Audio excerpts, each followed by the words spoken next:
नमस्कार, प्रखर गूंज न्यूज डेस्क पर आप सभी का स्वागत है।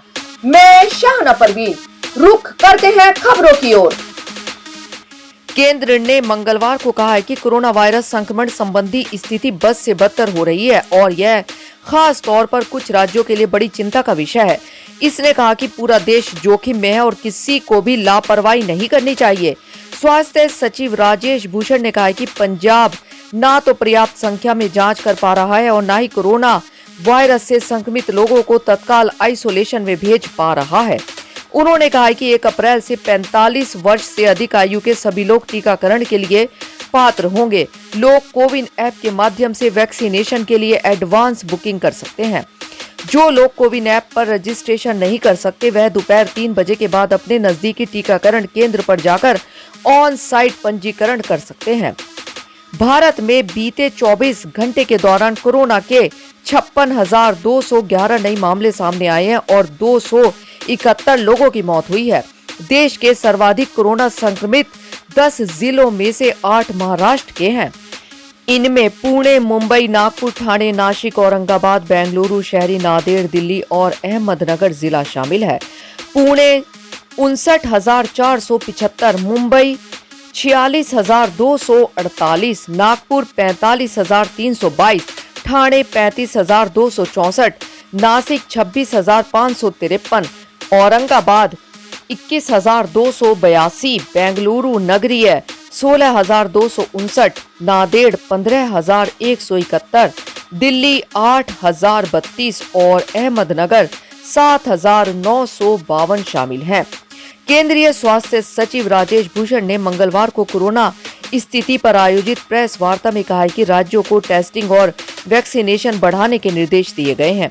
अगर टेस्टिंग कम होगी तो संक्रमित होने के बावजूद लोग ट्रीटमेंट से दूर रहेंगे और इससे स्थिति गंभीर हो जाएगी। राज्यों से कहा है कि वह क्लस्टर में एंटीजन किट टेस्टिंग करे जिससे कोरोना ट्रेसिंग में मदद मिलेगी और RT-PCR टेस्टिंग का स्तर कम से कम 70% तक लाएं। कोरोना टास्क फोर्स के चेयरमैन और नीति आयोग के सदस्य डॉक्टर वी.के. पॉल ने कहा है कि कई जिलों में बेहद ही गंभीर स्थिति का हम सामना कर रहे हैं। इससे पूरा देश खतरे में है। वायरस को रोकने और जान बचाने के लिए सभी प्रयास किए जाने की जरूरत है।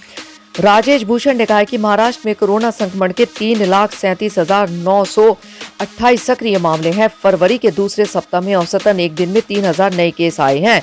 अब एक दिन में 34,000 मामले आ रहे हैं। महाराष्ट्र में फरवरी के दूसरे सप्ताह में एक दिन में 32 मृत्यु हो रही थी, यह बढ़कर 118 हो गई है। देश का साप्ताहिक राष्ट्रीय औसत पॉजिटिविटी रेट 5.65% है। महाराष्ट्र का साप्ताहिक औसत पॉजिटिविटी रेट 23% है। पंजाब का साप्ताहिक औसत 8.82%, छत्तीसगढ़ का 8%, मध्य प्रदेश का 7.82%, तमिलनाडु का 2.50%, कर्नाटक का 2.45%, गुजरात का 2.2% और दिल्ली का 2.4% है। देश में अब तक यूके वेरिएंट वाले 807 कोरोना मरीज मिले हैं। दक्षिण अफ्रीका वेरिएंट वाले 47 और ब्राजील वेरिएंट वाला एक मरीज मिला है। उन्होंने कहा कि मंगलवार को राज्यों के साथ दोपहर में हुई बैठक में राज्यों के प्रतिनिधियों से पूछा गया था कि मामले बढ़ने के बावजूद टेस्ट क्यों नहीं बढ़ाए जा रहे हैं। हमने पाया कि अधिकांश राज्यों में आइसोलेशन नहीं हो रहा है। लोगों को घरों पर अलग थलग करने के लिए कहा जा रहा है, लेकिन इसके लिए निगरानी की जानी चाहिए। क्या वास्तव में राज्य ऐसा कर पा रहे हैं? यदि वे नहीं कर पा रहे हैं तो उन्हें संस्थागत रूप से अलग होना चाहिए। RT-PCR टेस्टिंग बढ़ानी जरूरी है। कोरोना पॉजिटिव व्यक्ति के संपर्क में आने वाले सब्जी विक्रेता, दूध वाले, अखबार वाले, नाई आदि की ट्रेसिंग, टेस्टिंग और ट्रीटमेंट जरूरी है। लोग सही तरीके से मास्क नहीं पहन रहे हैं। गले या कान पर मास्क लटकाने वालों को सही से मास्क पहनने के लिए दंडात्मक कार्रवाई करें। इसके अलावा राज्यों के सरकारी और प्राइवेट अस्पतालों में बिस्तर बढ़ाने के लिए वैक्सीनेशन कार्यक्रम को बढ़ाने के लिए कहा गया है। धन्यवाद। समाचार के बारे में आप अपनी राय कमेंट बॉक्स में जरूर बताएं। लाइक और सब्सक्राइब करना ना भूलें और अधिक ताजा तरीन खबरों के लिए जुड़े रहे प्रखर गूंज न्यूज डेस्क के साथ।